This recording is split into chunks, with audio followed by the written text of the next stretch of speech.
किसान साथियों राम राम। आशा करता हूँ आप सब ठीक ठाक होंगे। साथियों, मैं पिछले कुछ दिनों से किसानी संबंधित जितने भी मुद्दे होते हैं उनको सोशल मीडिया पर उठा रहा हूँ। और जितने भी किसान के पक्ष में या विपक्ष में कोई सरकार फैसले लेती है या अनाज की पैदावार देश में कितनी होती है, बाहर से कितना मंगवाया जा रहा है, भाव क्या बनने के अनुमान है, फसलों में बीमारी क्या आने वाली है, इस तरह के जो किसानी से जुड़े हुए वीडियो बना बनाकर इस सोशल मीडिया पर अपलोड कर रहा हूं। और मैं आपसे ये उम्मीद करता हूं कि आप संगठन को बढ़ाइए, चैनल के साथ जुड़िए, इसे सब्सक्राइब करिए, सामने वाली घंटी का बटन दबाइए और अपने दोस्तों तक शेयर करिए। क्यों कर रहा हूं? इस बात का एक प्रमाण देखने को मिला है साथियों, और वो बात आज मैं आपके साथ शेयर कर रहा हूं। साथियों, आप सभी को पता है कि पिछले दिनों हमारे भारत के अंदर बहुत बड़ा किसान आंदोलन चला था। और इस किसान आंदोलन के साथ हर तरह के किसान जुड़े हुए थे। किसान का मतलब वो होता है जो खेती करता है। और जब ये चुनाव हुआ तो उस टाइम सरकार का विरोध पुरजोर तरीके से किसानों ने किया और उस विरोध का असर जो है आज सरकार को दिखने लगा है। साथियों, चुनाव से पहले सरकार जो नीतियां बना रही थी वो नीतियां केवल और केवल कंज्यूमर के लिए बना रही थी। कंज्यूमर का मतलब होता है खरीदार। किसी तरह की महंगाई नहीं बढ़ पाए और देश के अंदर सस्ता सामान मिले।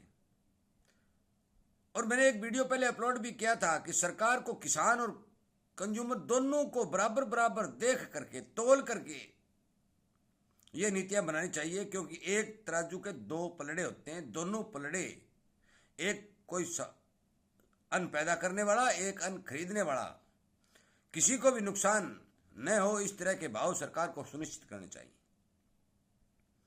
आज मैं उसी बात पर चर्चा करने वाला हूं, आपके साथ शेयर करने वाला हूं, आपको जानकारी देने वाला हूं।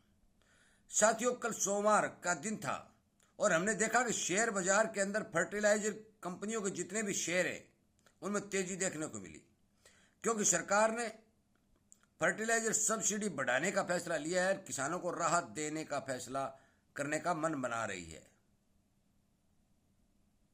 दूसरी ओर आपने सुना ही होगा कि प्रधानमंत्री बनते ही श्रीमान मोदी जी ने 2-2 हजार रुपए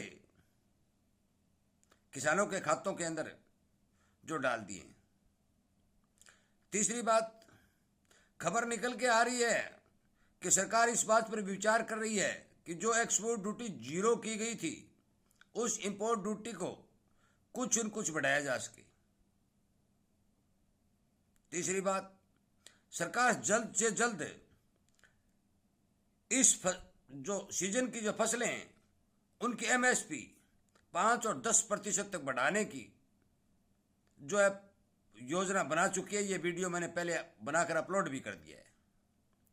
साथियों, मेरा मानना है कि किसान आंदोलन की वजह से सरकार के ऊपर जो दबाव बढ़ा, सरकार की जो आंखें खुली, जिससे मुझे लगता है कि अब की बार किसान को कुछ न कुछ फायदा होने वाला है। और इसीलिए मैं आपसे ये निवेदन करता हूं कि आप सड़क के आंदोलन के साथ साथ सोशल मीडिया के ऊपर भी संगठन बनाइए, बढ़ाइए और सरकार तक किसान की आवाज को पहुंचाने में मदद करिए, ताकि सरकार को और सरकार में बैठे अधिकारियों को इस बात का पता चले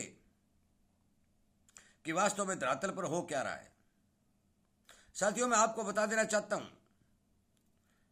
कि पिछले वर्ष एल नीनो की वजह से और साथ में जो जलवायु परिवर्तन का असर चला है उसकी वजह से पूरी दुनिया के अंदर खाद्य संकट पैदा हुआ है और खाद्य उत्पादन के अंदर कमी आई है। ये पहले बात मैं कह भी चुका हूं, परंतु उसके बावजूद भी कई सरकारों ने बाहर से सामान मंगा कर बिना इंपोर्ट ड्यूटी के जैसे तैसे करके भी जहां जहां चुनाव थे उन देशों के अंदर ये जितनी भी सरकार थी उन्होंने यही कार्य किया जिससे किसान को ठीक भाव नहीं मिले। साथियों, मेरा आपसे विनय निवेदन है कि मौके पर नई सरकार बनी है और नया सारा सिस्टम है, और इस सिस्टम तक अपनी आवाज़ को लगातार पहुंचाते रहें, ताकि किसान की बात सोशल मीडिया के माध्यम से हो, चाहे आंदोलन के माध्यम से हो, चाहे अखबार के माध्यम से हो, सरकार तक पहुंचती रहे और सरकार अपनी नीतियों में कुछ न कुछ बदलाव करने की कोशिश करे, ताकि किसान को ठीक भाव समय पर मिल सके। साथियों, मैं हर तरह की वीडियो, जो भी खबर मेरे पास निकल के आती है, वो फौरन आप तक पहुंचाने की कोशिश कर रहा हूं। मौके पर जो सरकार ने प्लान बनाने की जो पेशकश की है, उस पेशकश के अंदर खबर निकल के आ रही है कि सबसे पहले कैबिनेट की मीटिंग के अंदर किसान को फायदा देने की शुरुआत की जाएगी। हो सकता है थोड़ी बहुत देरी हो जाए, परंतु 90% तक ये खबर सही है कि किसान के पक्ष में सरकार बोलेगी, अकेले खरीदार के पक्ष में सरकार नहीं खड़ी होगी। इसलिए कृपया करके हर एक किसान तक इस बात को पहुंचाएं कि यदि एमएसपी बढ़ती है तो जिस किसान के पास माल पड़ा है उस माल में तेजी आने की संभावना होगी। यदि खाद के अंदर फर्टिलाइजर सब्सिडी सरकार बढ़ाती है तो खाद के दाम नहीं बढ़ेंगे। इस तरह की अनेक सुविधाएं किसान को मिलने की संभावना बन रही है। साथियों, कृपया करके हर एक किसान तक ये बात पहुंचाएं, ताकि उसको भी इस बात का पता चले कि सरकार को किसानों की आखिर याद तो आ गई है।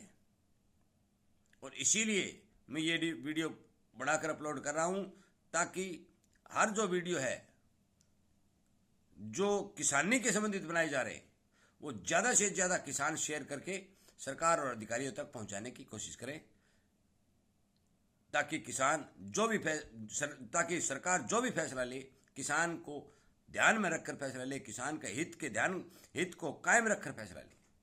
साथियों, सरकार यदि किसानी पक्ष का कोई फायदा करती है तो मैं इसके लिए सरकार को धन्यवाद भी करता हूं और उसकी सराहना भी करता हूं। वीडियो सुनने के लिए, चैनल को प्यार और सब्सक्राइब करने के लिए आपका बहुत बहुत धन्यवाद।